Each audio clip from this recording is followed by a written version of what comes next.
BBC Nepali सेवाको साँझ पखबाट गनी अन्सारीको नमस्कार।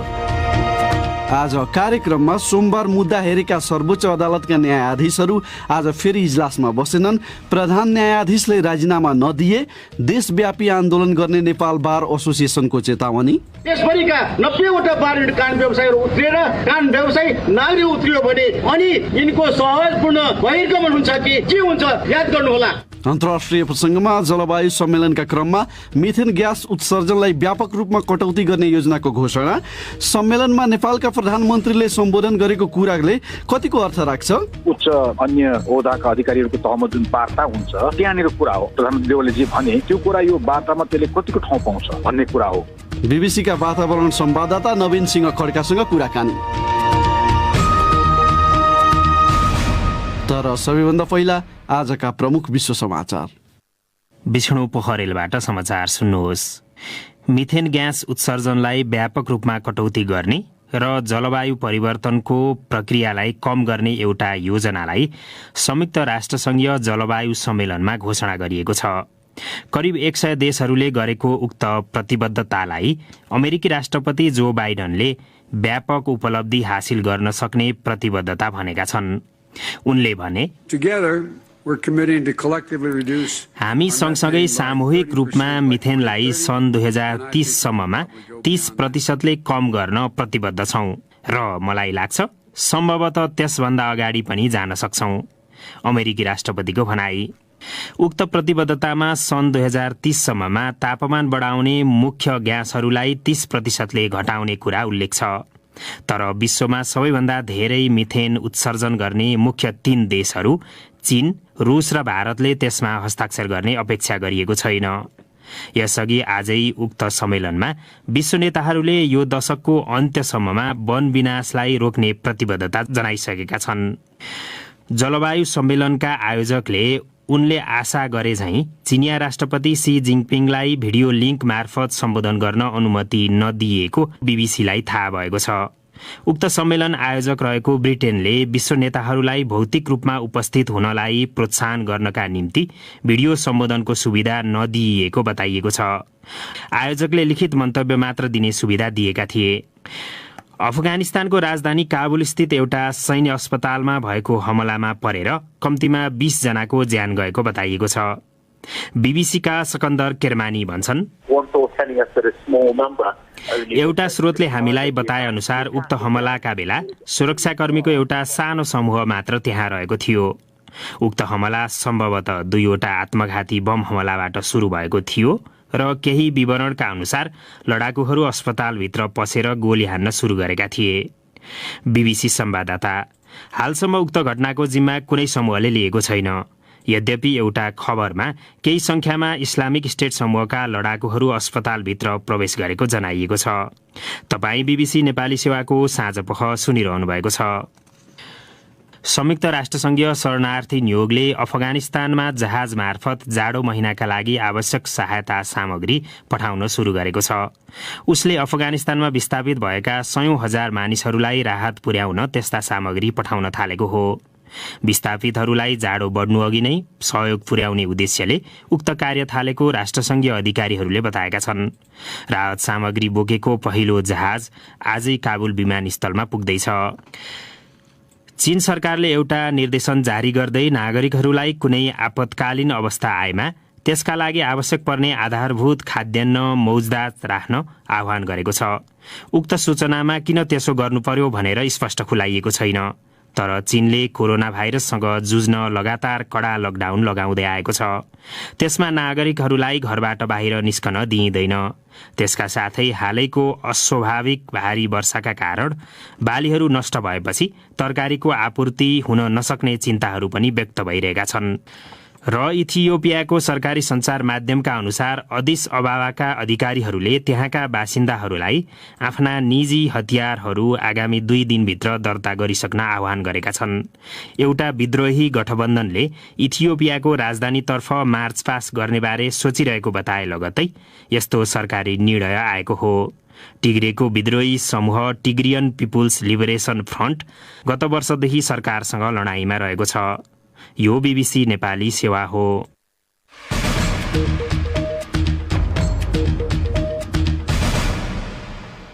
साँझपखमा पुनः स्वागत छ। प्रधान न्यायाधीश चोलेन्द्र शमशेर जबराले निकास दिनुपर्ने माग गर्दै आएका न्यायाधीशहरूले एक सातापछि सोमबार मुद्दा हेरे पनि आज फेरि इजलासमा बसेनन्। प्रधान न्यायाधीशले राजीनामा नदिएसम्म पछि नहट्ने अडानबाट उनीहरू टसमस भएका छैनन्। यता प्रधान न्यायाधीश जबरालाई राजीनामा गराउन नेपाल बार एसोसिएसनको प्राङ्गणबाट कानुन व्यवसायीहरूको आन्दोलन मंगलबार पनि जारी रह्यो। बीबीसी अनलाइनका लागि साथी शरद केसीले तयार पारेको यो रिपोर्ट सुनौ। राजीनामा नै सम्मानजनक हुने भन्दै नेपाल बार एसोसिएसनका अध्यक्ष चण्डेश्वर श्रेष्ठले अन्यथा देशव्यापी आन्दोलन गर्ने चेतावनी दिए। उनले भने देशभरिका 90वटा बार एन्ड कान व्यवसायीहरू उत्रिएर कान व्यवसायी नागरी उत्रियो भने अनि यिनको सहजपूर्ण बहिर्गमन हुन्छ कि के हुन्छ उसले याद गर्नुहोला। सर्वोच्च अदालतसँगै जोडिएको बारको प्राङ्गणबाट त्यस्तो चेतावनी खेपिरहेका जबरा विरुद्ध देखिएका उनकै सहकर्मीहरू पनि राजीनामा नदिएसम्म पछि नहट्ने अडानमा छन्। अघोषित आन्दोलनमा ओर्लिएका न्यायाधीशहरूले प्रधान न्यायाधीशसँग समन्वय गर्न एउटा अनौपचारिक समिति बनाएका छन्। त्यसले सोमबार प्रधान न्यायाधीशसँग भएको छलफलबारे अन्य न्यायाधीशहरूलाई जानकारी गराएको छ। सर्वोच्च अदालत बार एसोसिएसनका अध्यक्ष पूर्णमान साक्यले राजीनामा एकमात्र शर्त रहेको भन्दै बारलाई पनि विश्वासमा लिन आग्रह गरे। प्रधान न्यायाधीशसँग छलफलको लागि जुन चाहिँ समिति गठन गरेको छ त्यो समितिले बारलाई पनि कन्फिडेन्समा लिएर गएन र त्यहाँबाट आएको निष्कर्ष हाम्रो बटम लाइन भन्दा फरक आयो भने त्यसमा हाम्रो स्वीकार्यता हुँदैन। यो कुरा हामीले चाहिँ सन्देश पनि दिन चाहन्छौँ। तर सर्वोच्च अदालतका एक न्यायाधीशले बीबीसीसँग कुरा गर्दै राजीनामा आउनै पर्छ भन्नेमा न्यायाधीशहरू एकमत रहेको बताए। जबराले बिदा बसेर केही समयपछि पदत्याग गरिदिए हुने थियो भन्ने आफूहरूको मत रहेको उनले बताए। पद त्याग्न अस्वीकार गर्दै आएका जबराले राजीनामा दिए पनि प्रधान न्यायाधीशको अधिकार कटौती गर्न भने न्यायाधीश र नेपाल बार एकै ठाउँमा देखिएका छन्। त्यसको आरम्भ पेशी तोक्ने विधिमा परिवर्तन गरेर हुने बताइएको छ। एक न्यायाधीशले भने प्रधान न्यायाधीश, 2 जना वरिष्ठ न्यायाधीश र मुख्य रजिस्ट्रारले सामूहिक रूपमा पेशी सूची तयार गर्ने प्रस्ताव आएको छ। सम्भवतः गोला प्रथा नहुँदासम्म त्यही समझदारी अनुसार काम अघि बढ्छ। त्यसो गर्नु राज्यको सिरपेज खोसे सरह भएको बताउने ती न्यायाधीशका भनाइमा स्वेच्छाले पेशी तोक्ने अधिकारको दुरुपयोग गर्न पाइने भएकाले पनि प्रधान न्यायाधीश बन्न मरिहत्ते गर्ने चलन छ। न्यायाधीश हरिकृष्ण कार्कीको नेतृत्वको समितिले गोला प्रथाबाट पेशी तोक्नुपर्ने सिफारिस गरेपछि नेपाल बारले त्यसको कार्यान्वयनको माग गर्दै आएको छ। बारका पूर्व महासचिव रमण श्रेष्ठले भने सबै माछ भन्ने त्यो प्रतिवेदनमा छ, पेशी ठिक किसिमले तोकिएन भन्ने त्यो प्रतिवेदनमा छ, सिनियर न्यायाधीशहरूलाई अपमान गरियो भन्ने त्यो प्रतिवेदनमा छ, बेन्च गठन गर्दा ठिक किसिमले गरिएन भन्ने त्यो प्रतिवेदनमा छ। जबराले आफूले त्यसो गर्न तयार रहेको बताउने गरेका छन्। तर अब पछि हट्ने मनस्थितिमा न्यायाधीशहरू नरहेको बताइन्छ। त्यसबाहेक प्रधान न्यायाधीशको अधिकार कटौती गराउन संविधान संशोधन गराउन पनि नेपाल बारले आवाज उठाउने जनाएको छ। सर्वोच्च बारका अध्यक्ष साक्यले पनि 3वटा विषय परिमार्जन गर्न संविधान संशोधनको खाँचोमा जोड दिए। अब लागौं युकेको ग्लासगोमा जारी जलवायु सम्मेलनसँग सम्बन्धित केही विषयतर्फ। मिथेन ग्यास उत्सर्जनलाई व्यापक रूपमा कटौती गर्ने र जलवायु परिवर्तनको प्रक्रियालाई कम गर्ने एउटा योजनाको संयुक्त राष्ट्रसङ्घीय जलवायु सम्मेलनमा घोषणा गरिएको छ। उक्त सम्मेलनमा एकै दिन घोषणा गरिएको यो दोस्रो महत्त्वपूर्ण योजना हो। यसअघि विश्व नेताहरूले सन् 2030 भित्र वन विनाश रोक्ने प्रतिबद्धता जनाएका थिए। बीबीसी विवरणमा आधारित रिपोर्ट सुनौ विष्णु पोखरेलबाट।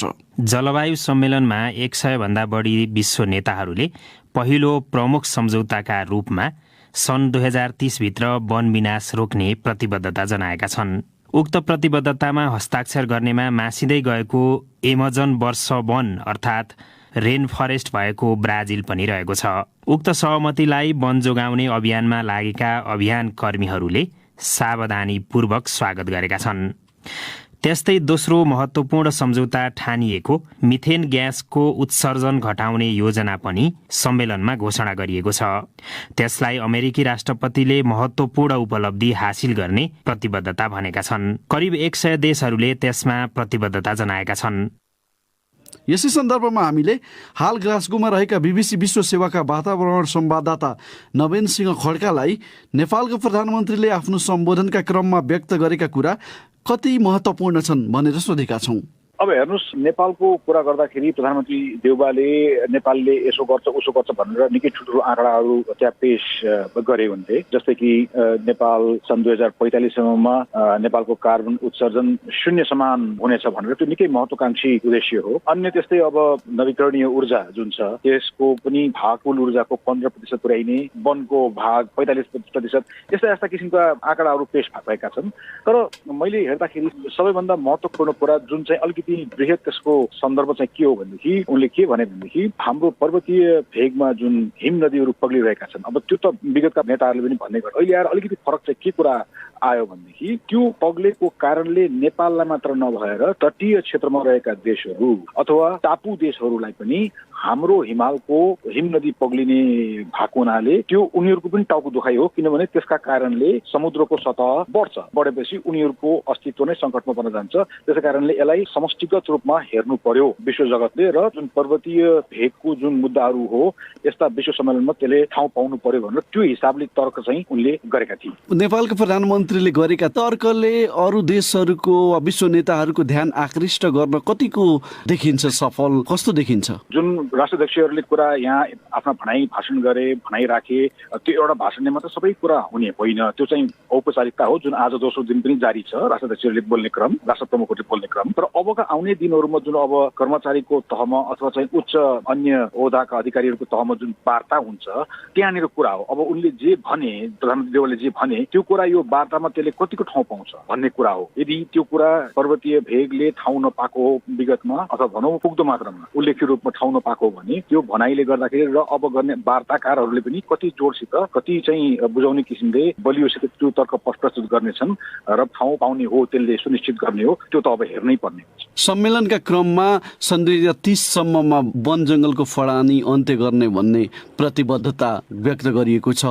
यो कतिको चुनौतीपूर्ण देखिन्छ यसको कार्यान्वयन? हेर्नुहोस्, यो अब भन्नलाई जस्तै यो यस्ता सम्मेलनहरूमा प्यारिस सम्मेलनमै निकै ठुल्ठुलो प्रतिबद्धता जनाइया हो, 5 वर्ष बितिसक्दाखेरि पनि त्यसको कार्यान्वयनमा यतिका चुनौती छ कि त्यसरी नै यो वनको कुरामा पनि हेर्नुहोस्, वनको पनि निकै ठुल्ठुलो विश्वव्यापी अन्य उद्देश्यहरू, अन्य कार्यक्रमहरू धेरै वर्ष अघिदेखि एकपछि अर्को गरेर सुरु भएको हो। तर अहिले हेर्ने हो भने एकाध सफल त्यस्ता योजनाहरू बाहेक धेरैमा चाहिँ निकै कम काम भएको र कतिपय त असफल नै भएको भन्ने कुराहरू आएको छ। त्यसकारणले यो जुन वन संरक्षणको कुरा छ, अब त्यसमा अब योजना बनाउनु अथवा उद्देश्य राख्नु त ठिकै हो, तर त्यसको कार्यान्वयन खास गरी जुन किसिमको वन फडानी जुन उद्देश्यले, व्यापारिक उद्देश्यले गरिन्छ अथवा अहिले पनि अब जुन विश्वको जनसङ्ख्या बढ्दै गएको परिप्रेक्ष्यमा जुन खाद्य सुरक्षाको कुरा छ, त्यो खाना कहाँबाट आउँछ भन्ने कुरा, कृषिको कुरा छ। त्यसकारणले यो निकै चुनौतीपूर्ण कुरा हो।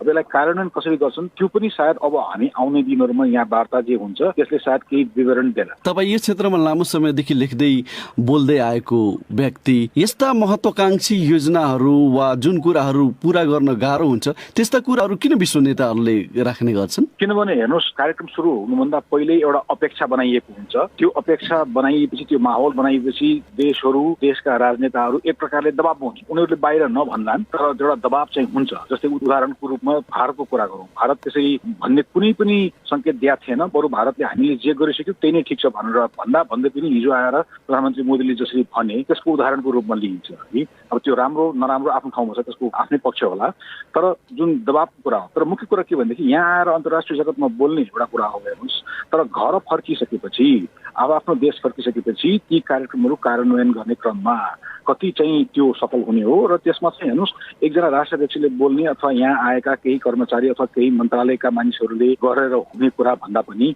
समष्टिगत सबै सरकारको जुन शासन प्रणाली नै त्यसमा लाग्नुपर्ने हुन्छ। त्यो तादम्यता कति हुन्छ र यो मैले यो कुरा नेपालको मात्र नभएर सम्पूर्ण, अझै खास गरी जुन विकासोन्मुख र अल्प विकसित देशमा सुशासनको इस्यु जहाँ हुने गर्छ नि, मुद्दा जहाँ हुने गर्छ, ती ठाउँहरूको कुरा गरेर सुन्दै त्यो चुनौती चाहिँ रहने गर्दछ। अब अन्त्यमा जुन राष्ट्राध्यक्षले सम्बोधन गरिसकेका छन् ती सम्बोधन पछि के सङ्केत पाइएको छ? अब हेर्नुहोस्, जुन यो अब वार्ताको जुन क्रम सुरु भएको छ त्यसको सुरुको सङ्केत पहिला जस्तै हो, निकै चुनौती छ। किनभने जुन किसिमका दस्तावेजहरू यहाँ प्रस्तुत गरिए अब त्यो अहिले हामीले बुझ्दाखेरि चाहिँ यस अघिका कप, यस अघिका सम्मेलनहरूमा कुरो जहाँ अड्केको थियो त्यही कुरा फेरि उठाइएको छ। भनेको मतलब त्यो चुनौतीहरू यथावतै छ, त्यो लिखितम हुन्छ। त्यो लिखितममा चाहिँ हामीलाई यो कुरामा चित्त बुझाएको छैन भन्ने त्यसको मापन हुन्छ। त्यो सङ्ख्यात्मक रूपमा हेर्ने हो भने त्यो पहिला जति थियो त्यो सङ्ख्या त्यति नै छ अहिले। त्यसकारणले वार्ता अहिले पनि अब जटिल हुने भनेर धेरैको आकलन छ। हाल ग्लास्गोमा रहेका बीबीसी विश्व सेवाका वातावरण संवाददाता नवीन सिंह खड्का। जलवायु सम्मेलनकै विषयसँग जोडिएको तपाईहरूबाटै प्राप्त प्रतिक्रिया सुनौ। साथीहरू स्वेक्षा राउत र सृजना श्रेष्ठबाट। ग्लास्गोमा जारी जलवायु सम्मेलन COP26 मा विश्वभरका 100 भन्दा बढी राष्ट्रबीच सन् 2030 भित्र वनविनाश अन्त्य गर्ने बाचा सहित एउटा सहमति बनेको छ। नेपालमा जारी वनविनाश रोक्न कसले के गर्नु पर्ला भनेर आज हामीले सामाजिक सञ्जाल ट्विटर र फेसबुकमा सोधेका थियौं। हामीलाई प्राप्त जवाफ मध्ये केहीलाई यहाँ प्रस्तुत गर्दै फेसबुकमा युवराज रेग्मीले लेखेका छन्, वृक्षारोपण, वनप्रति नागरिक चेतना विकास, वनमा निर्भरता कम गर्ने आर्थिक तथा सामाजिक कार्यक्रम सञ्चालन, डढेलो नियन्त्रण, संरक्षित क्षेत्रको वृद्धि र मिचाहा वनस्पतिको नियन्त्रण गर्नुपर्छ। बोधनाथ पौडेलको सुझाव यस्तो छ, वनविनाश रोक्न वृक्षारोपण गर्ने, बेला बेलामा जल मल गोडमेल गरेर बिरुवालाई बढ्न दिने, वनविनाश नगर्ने र गर्न पनि नदिने, वनविनाश गर्न खोज्नेलाई नगर्न सम्झाउने, वन जंगलमा डढेलो लगाउने काम कदापि नगर्ने, वन फडानी पनि नगर्ने, वन जंगलको विशेष ध्यान दिई जोगाउने कर्मचारीलाई पुरस्कृत गर्ने। युवराज मिश्र लेख्छन्, बोट बिरुवा र वृक्षारोपण गरे बापत सरकारले प्रोत्साहन स्वरूप केही रकम वितरण गर्ने तथा बोट बिरुवा र जंगल फडानी गरे दण्ड र जरिवाना लिनुपर्छ। योगेन्द्र गिरीको अलि फरक मत छ। उनी लेख्छन्, यो प्रश्न सरकारलाई गर्ने हो, जनतालाई होइन। भीम छेत्रीको मत यस्तो छ, नेपालमा पछिल्लो समय स्थानीय स्तरमा नयाँ बाटो खोल्ने क्रम तीव्र रूपमा बढेको छ, जसले गर्दा वर्षेनी पहिरो जाने क्रम पनि बढेको छ। त्यसको मुख्य कारक नेपालको वन विनाश हो। त्यस्तै आगलागी, अनियन्त्रित फडानी र वन पैदावारको चोरी निकासी पनि मुख्य कारक हुन्। नेपालमा जारी वन विनाश रोक्न स्थानीय स्तरमा रहेका सामुदायिक वन समितिहरूबाट जनचेतनामूलक कार्यक्रम गर्दै वृक्षारोपण कार्यक्रम गर्ने, वातावरणीय क्षतिको मूल्याङ्कन नै नहुने गरी विकासका क्रियाकलाप रोक्दै दिगो विकासको अवधारणा अनुरूप कार्यक्रमहरू गर्ने, रुख कटानी रोक्ने, निजी वन तथा कबुलियत वनलाई प्राथमिकता दिने तथा कडा कानूनको कार्यान्वयन गर्नुपर्छ। यामनारायण चापागाईको बुदागत सुझाव छ, 1. वन जंगललाई स्थानीय जनताको भरपर्दो आय स्रोतको रूपमा विकास गर्ने, 2. वृक्षारोपण, वन संरक्षण र वनजन्य स्रोतहरूको उपयोग सम्बन्धी एकीकृत र दीर्घकालीन रणनीति अख्तियार गर्ने, 3. काठ दाउराको अवैध बिक्री तथा चोरी निकासी र डढेलोलाई नियन्त्रण गर्न उपयुक्त कानून, सुरक्षा संयन्त्र र जनस्तरमा आवश्यक तालिमको व्यवस्था गर्ने, 4. वन जंगलको संरक्षणमा लागि परेका संरक्षण कर्मी तथा अभियन्ताहरूलाई आवश्यक तालिम, सुरक्षा र आर्थिक तथा प्राविधिक सहयोग गर्ने। ट्विटरमा दामोदर ढुङ्गेल लेख्छन्, वन विनाश रोक्ने सबैभन्दा पहिलो दायित्व सरकारको हुन्छ। सरकार नै वन मासेर महत्वाकांक्षी परियोजना निर्माणको घोषणा गर्छ, जसले गर्दा खाली जमिनमा बनाउन सकिने परियोजनाहरू पनि सरकारभित्र रहेका र बाहिर रहेका व्यक्तिका कारण वन क्षेत्रमा निर्माण हुने अवस्था आएको छ। तपाईँ बीबीसी नेपाली सेवाको साँझ पख सुनिरहनु भएको छ। अब अफगानिस्तान सम्बन्धी एउटा विषय। अफगानिस्तानको राजधानी काबुल स्थित एउटा सैन्य अस्पतालमा 2वटा विस्फोट र गोलाबारी भएको खबर छ। उक्त घटनामा परेर हालसम्म 20 जना भन्दा बढीको ज्यान गइसकेको बताइएको छ। तालिबानका एकजना प्रवक्ताले 2वटा विस्फोट भएको पुष्टि गरेका छन्।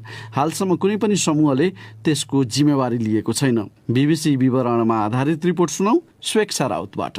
तालिबानका एकजना प्रवक्ताले बताए अनुसार काबुल स्थित 400 शैय्याको सरदार दाउद खान अस्पतालमा उक्त घटना भएको हो। उनका अनुसार पहिलो विस्फोटन अस्पतालको प्रवेशद्वारमै र दोस्रो विस्फोटन अस्पताल नजिकै भएको थियो।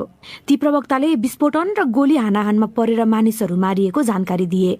एकजना प्रत्यक्षदर्शीले बीबीसीलाई बताए अनुसार अस्पतालभित्रै पनि गोली हानाहान भएको छ। घटनामा परेर कैयौं व्यक्तिहरू घाइते पनि भएका छन्। काबुलबाट सम्प्रेषण गरिएका तस्बिर र श्रव्य दृश्यहरूमा उक्त क्षेत्रको आकाशमा धुवाको मुस्तो देखिएको छ। श्रव्य दृश्य सामग्रीहरूमा गोली चलेको आवाज पनि सुनिन्छ। हालसम्म कसैले पनि घटनाको जिम्मेवारी लिएका छैनन्। तर अफगानिस्तानको बख्तर समाचार संस्थाले प्रत्यक्षदर्शीहरूलाई उद्धृत गर्दै उक्त अस्पतालमा इस्लामिक स्टेटका लडाकुहरू प्रवेश गरेको जनाएको छ। फेरि नेपाल वीरगञ्जमा करिब 100 जना भन्दा बढी महिला उद्यमीको सहभागितामा भएको एउटा सम्मेलनमा महिलाहरूले अझै पनि कुनै उद्यम गर्दा आफूहरूले विभिन्न चुनौतीको सामना र सङ्घर्ष गर्नु परेको बताएका छन्। तर विभिन्न उतार चढाव बीच समाजमा अहिले छुट्टै पहिचान बनाएका ती महिला उद्यमीहरूको उद्यम, उनीहरूले सामना गर्नु परेका चुनौती तथा उनीहरूका सङ्घर्ष र सफलताबारे हाम्री संवाददाता माधुरी महतोले सोधेकी छन्। मेरो नाम राधा हमाल, म पेसाले ब्युटिसियन, पार्लर छ मेरो, 8 वर्ष जति भयो अहिले गरेको। पार्लरको लागि त चुनौती नै छ, कराईमा पार्लरलाई दृष्टिकोण अलिकति फरक छ हेर्ने। अहिले त एकदम राम्रो छ हैन, म ट्रेनिङ पनि दिन्छु, त्यसले गर्दा आफूलाई अहिले त एकदम गर्व फिल पनि हुन्छ।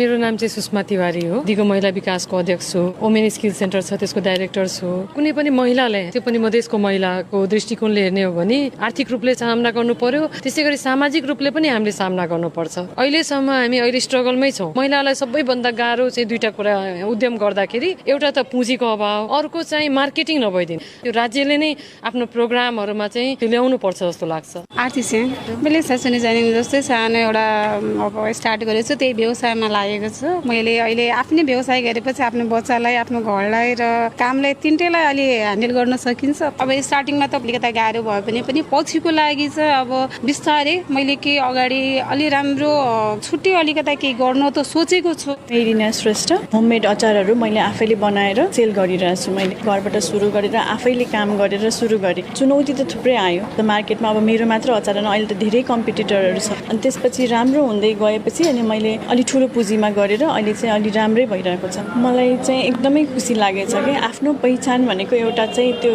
वास्तवमै चाहिने रहेछ कि महिलाहरूलाई। मेरो नाम पायल सिक्तिया हो। यतिकै घर बस्दा हामीहरूले साथी मेन सोचेको कि केही त गरौँ बसेर, लिखा भने हामी एउटा अर्गनाइजेसन खोलौँ जसमा हामी वर्कसप्सहरू अर्गनाइज गर्ने। त्यसलाई हामीले अगाडि बढाउँदै गयो। फ्यामिलीको सपोर्ट धेरै थियो हामीसित।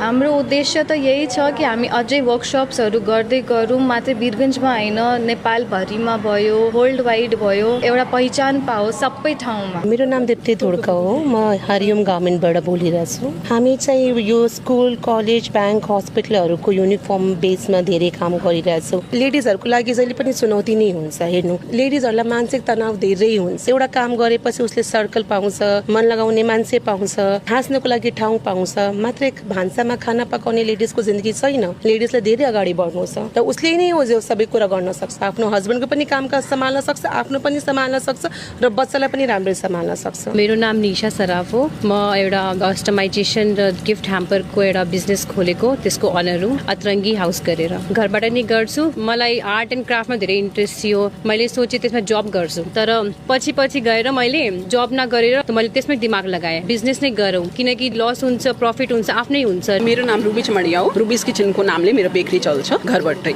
मसित एउटा यस्तो घटना घटे थियो कि मलाई लाग्यो कि मलाई केही न केही गर्नुपर्छ। तब मैले बिस्तारै त्यो स्टार्ट गरेँ, कुकिङको क्लासेसहरू गर्न। त्यसपछि मलाई त्यो केकमा धेरै रुचि आउन थाल्यो। मैले घरहरूमा कसैको बर्थडे एनिभर्सरीहरू पर्छ तब त्यो केकहरू बनाउन स्टार्ट गरेँ। त्यो पनि धेरै मान्छेहरूलाई धेरै मन पर्यो। त्यसैमा युट्युबहरू देखेर बिस्तारै आफ्नो रुचि बढाएँ। त्यसमा नयाँ डिजाइन्सहरू हेरेर गर्न थालेँ। लाइफमा स्ट्रगल त आउँदै राख्छ जहिले पनि, तर हामीलाई सबैलाई फेस गर्ने सिक्ने, कहिले पनि हार नमान्ने। इच्छा मल्ल, म चाहिँ फाउन्डर अफ पिपल फर्स्ट। महिला उद्यमीहरू के गरौँ, म गएर मेरो सामान बेच्न जान्छु, मान्छेहरूलाई त्यसको बारेमा एउटा फोरममा भन्छु भन्दाखेरि ला अप्ठ्यारो लाग्छ, त्यत्रो मान्छेले मलाई के भन्ला कि भनेर हामी जहिले पनि लाज मानेर बस्छौँ। आफूले नगरेको कुराहरू गरेपछि मात्रै थाहा हुन्छ कि तपाईँ कति कन्फिडेन्ट हुनुहुन्छ। आफूहरूले सामना गर्नु परेका चुनौतीबारे बताउँदै महिला उद्यमीहरू। आज मङ्गलबार, अब प्रस्तुत छ साप्ताहिक विकल्पको बाटो।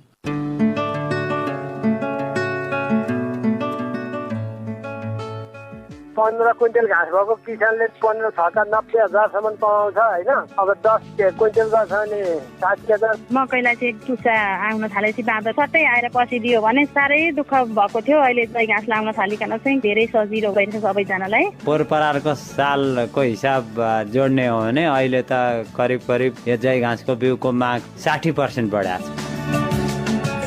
नगदे बालीको व्यावसायिक खेती गरेर आम्दानी गर्ने किसानहरू त प्रशस्तै भेटिन्छन्, तर इलामको देउमाई नगरपालिकाका किसानहरूले उन्नत जातको घाँसको बिउ उत्पादन गरेर मनग्गे आम्दानी गरिरहेका छन्। फुटुकजय घाँस तथा बिउ उत्पादन समूहमा आबद्ध भई वर्षेनी 35 देखि 36 लाखसम्मको घाँसको बिउ उत्पादन गरिरहेका त्यहाँका किसानहरूले पछिल्लो समय घाँसको बिउ उत्पादनको नमुना स्रोत केन्द्रका रूपमा आफ्नो पहिचान समेत स्थापित गराइसकेका छन्। गुणस्तरीय घाँसको बिउ उत्पादन र बजारीकरण मार्फत अन्य जिल्लाको समेत व्यावसायिक पशुपालनमा सहयोग पुर्याएका कारण थुप्रै जिल्ला स्तरीय र राष्ट्रिय स्तरका पुरस्कारहरूबाट सम्मान बटुलिरहेका इलामका तीनै पौरखी किसानहरूको पौरखको चर्चा साप्ताहिक प्रस्तुति विकल्पको बाटोमा। प्रस्तुत गर्दैछिन् इलामबाट सीता निरौला। इलामको देउमै नगरपालिका स्थित शान्ति डाँडाका गंगा प्रसाद लुइटेल अहिले निकै दङ्ग छन्। 25 वर्ष अघि 4 जना कृषक मिलेर कृषि अनुसन्धान केन्द्र धनकुटाको पाखरीवासबाट 2 किलो घाँसको बिउ ल्याएर बारीमा छर्दा उनले आफूहरू अहिलेको अवस्थासम्म पुगौला भनेर कल्पनै गरेका थिएनन्। तर परीक्षणका रूपमा लगाइएको घाँस खेतीले व्यावसायिक रूप लिँदा आफूले शुरूआत गरेको कामबाट उनलाई अहिले थप सन्तुष्टि मिल्न थालेको छ। हामी 4 जना खड्गबहादुर सुवेदी, दलबहादुर सुवेदी, ज्योति प्रसाद भट्टाचार्य, गंगा प्रसाद लुइटेलले धनकुटा पाखरीवासबाट 2 किलोको दरले 75 रुपियाँ केजीको दरले ल्याएको हौ। त्यो होला जस्तो त लागेको थिएन, अहिले बृहत रूप लियो। त्यस कारणले गर्दा हामीले सही बेला ल्याएर सही बेलामा प्रयोग गरेछौँ। घाँसको बिउ उत्पादन समूहका पूर्व अध्यक्ष समेत रहेका याम प्रसाद भट्टराईका अनुसार अहिले घाँसको बिउको व्यावसायिक उत्पादनमा 60 जना कृषक सक्रिय छन्। उनीहरूले वर्षको कम्तीमा पनि 600 क्विन्टलसम्म घाँसको बिउ उत्पादन गर्छन्। यसबाट कम्तीमा पनि आफूहरूले वर्षमा 35 देखि 36 लाख रुपियाँसम्म आमदानी गर्ने गरेको भट्टराईले बताए। केजीको 60 रुपियाँ, 1 क्विन्टलको 6000, वर्षमा 600 क्विन्टल घाँस भनौँ न। अब 15 क्विन्टल घाँस भएको किसानले 15 छका 90,000सम्म कमाउँछ होइन। अब 10 क्विन्टल गर्छ भने 60,000, अनि अब आमदानी त केजीको 60ले अब त्यो 600 क्विन्टललाई बेच्दाखेरि त्यही 35-36 लाखको आमदानी हुन्छ। समूहमा मिलेर यसरी घाँसको बिउ उत्पादन गर्ने आफूहरूले अहिलेसम्म बजारको समस्या भने झेल्नु नपरेको समूहका अध्यक्ष दुरोणाराज दाहालले बताए। इलाम बजारमै पनि यसको माग धेरै छ। पकेट क्षेत्र चाहिँ एउटै मात्रै भएको कारण है फेरि त्यो चाहिँ, र यो झापा मोरङ पोखरा पनि गयो हाम्रो जयगाँस, हेटौँडाबाट पनि माग आएको छ। अनि यता 5 थर ताप्लेजुङसम्म जान्छ। यो पोहोर परारको सालको हिसाब जोड्ने हो भने अहिले त करिब यो जयगाँसको बिउको माग त 60% बढाएको छ। अहिले घाँस उत्पादन हुने जमिनमा यहाँका कृषकहरूले पहिला मकै बाली लगाउने गर्थे, तर मकै रोप्दा दुम्सी, बाँदर जस्ता वन्यजन्तुले सालैपछि आधा बाली नष्ट गरिदिन्थे। वन्यजन्तुबाट आजित भएर घाँसको व्यावसायिक खेती शुरू गरेको बताउने कृषकहरू अहिले आएर अन्नबाली भन्दा घाँसको बिउबाट गतिलो आमदानी हुन थालेपछि थप उत्साहका साथ घाँसको बिउ उत्पादनमा लागि परेका छन्। हिउँदभर घाँस खेती गर्ने र घाँसको बिउ पाकेपछि सोही जमिनमा धान खेती समेत गर्ने गरिएकोले वन्यजन्तुले क्षति नगर्ने दुवै बालीबाट आफूहरूलाई दोहोरो लाभ भइरहेको समूहकी सदस्य तुलसा लुइटेलले बताइन्। मकैलाई चाहिँ टुसा आउन थालेपछि बाँदर उड्न थालिहाल्नु पर्छ। अब टुसा पनि खाइदिन्थ्यो, अनि अलि ठुलो भएपछि सट्टै आएर पसिदियो भने सनक्कै नै पारा निक्लिन्थ्यो। अनि साह्रै दुःख भएको थियो। अहिले जय घाँस लाउन थालिकन चाहिँ धेरै सजिलो भइरहेछ सबैजनालाई। जय घाँस लाउँदाखेरि चाहिँ अब यो धान काटिसके पछाडि बाँझो जोतो हो र, अनि पाक्नलाई अब पुस्न लाग्यो भने चैत वैशाखतिर त पाकिहाल्छ। उत्पादनमा धेरै लगानी नलाग्ने र एकपटक जोतेर छरेपछि गोडमेल गर्न समेत नपर्ने भएकोले पनि अहिले घाँसको बिउ उत्पादन गर्ने काम आफूहरूको लागि सजिलो र कम झन्झटिलो आय आर्जनको माध्यम बनिरहेको समूहकी सदस्य खोमादेवी सुवेदीको बुझाइ छ। त्यसलाई धेरै मिहिनेत गर्नु परेन, गोडमेल गरिराख्नु परेन, जोतेर छरिदिएपछि सक्यो। पानीलाई त्यो बेला बेला परिश्रमैमा पनि यो कमै लाग्यो। अनि आर्थिक रूपमा हेर्ने हो भने खर्च महिलाहरूलाई राम्रै सघाउ पुर्याउने रहेछ। भेटनेरी अस्पताल तथा पशु सेवा विज्ञ केन्द्र इलामका अनुसार यो कृषक समूह ठूलो परिणाममा घाँसको बिउ उत्पादन गर्ने जिल्लाकै एकमात्र नमूना कृषक समूह हो। घाँसको बिउ उत्पादनबाट आफू मात्र नभई छिमेकी जिल्लामा समेत पशुपालन र घाँस विस्तारमा सहयोग गरी अन्य किसानको पनि आय स्तर उकास्न सफल भएका कारण साबिक पशु सेवा कार्यालय इलामबाट जिल्लाकै उत्कृष्ट नमूना कृषक समूहका रूपमा पटक पटक सम्मानित बनेको यो समूह कृषि तथा पशुपक्षी विकास मन्त्रालय र राष्ट्रिय चरन तथा पशु आहार केन्द्रले प्रदान गरेका राष्ट्रिय स्तरका पुरस्कारबाट समेत सम्मानित बनिसकेको छ।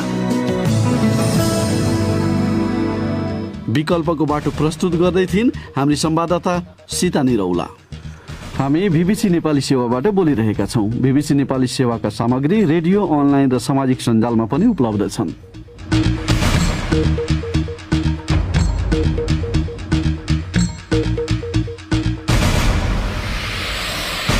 यसका साथै बीबीसी नेपाली सेवाको साँझ पख यही सकिन्छ। भोलि बिहान 7:15 बजेसम्मका लागि हामी सबैलाई बिदा दिनुहोस्। नमस्कार।